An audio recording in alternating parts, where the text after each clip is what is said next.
Jean-Jacques Sempé, dessinateur et caricaturiste français. Il a séduit en quelques décennies de nombreuses générations de lecteurs. Après avoir grandi près de Bordeaux dans les années 30 et 40, il est monté à Paris pour pratiquer son art, le dessin humoristique.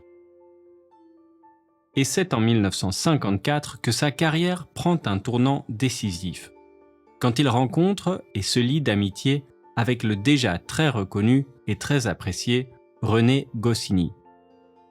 Goscinny est un scénariste et écrivain plein d'humour, surtout connu pour les aventures d'Astérix le Gaulois.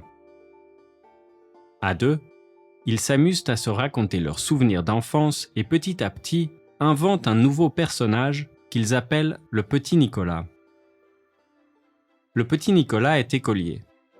Avec ses camarades de classe, Alceste, Rufus et les autres, ils passent leur temps à faire les 400 coups dans la cour de récréation. Sempé et Goscinny publient leur premier livre en 1959. Un excellent ouvrage, drôle et facile à lire. Il est encore aujourd'hui recommandé à tous ceux qui veulent apprendre le français, au même titre que Le Petit Prince de Saint-Exupéry. Selon Sempé lui-même, le Petit Nicolas est indémodable, car quand ils l'ont créé, il était déjà démodé.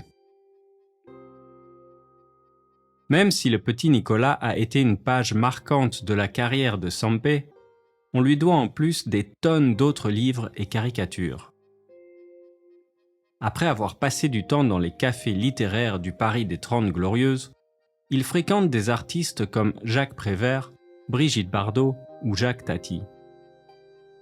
En 1978, il se fait engager par l'hebdomadaire américain, le New Yorker, pour réaliser quelques-unes de ses couvertures. En tout, il en fera plus d'une centaine. Ses dessins ne versent jamais dans la satire méchante, ils se maintiennent toujours dans un registre doux et gardent une certaine bonhomie et une certaine absurdité. Sempé arrive toujours à faire passer un message avec humour et gentillesse. Ces personnages, des stéréotypes de tous les milieux sociaux, évoluent dans des décors souvent disproportionnés pour leur donner une certaine modestie, simplicité.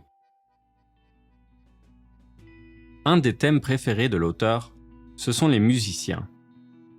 Dans sa jeunesse, il rêvait de devenir pianiste, mais n'ayant jamais été formé à la musique, il a fini par privilégier leur caricature. Grand amateur de Claude Debussy, Duke Ellington ou les chanteurs populaires français de la première moitié du XXe siècle, il consacre un livre complet d'observation et contemplation des musiciens. Question. Quels sont vos dessins préférés de Sempé et pourquoi? Dans cette génération d'artistes, lesquels vous touchent le plus? Est-ce que la caricature est plus efficace quand elle est cinglante ou complaisante?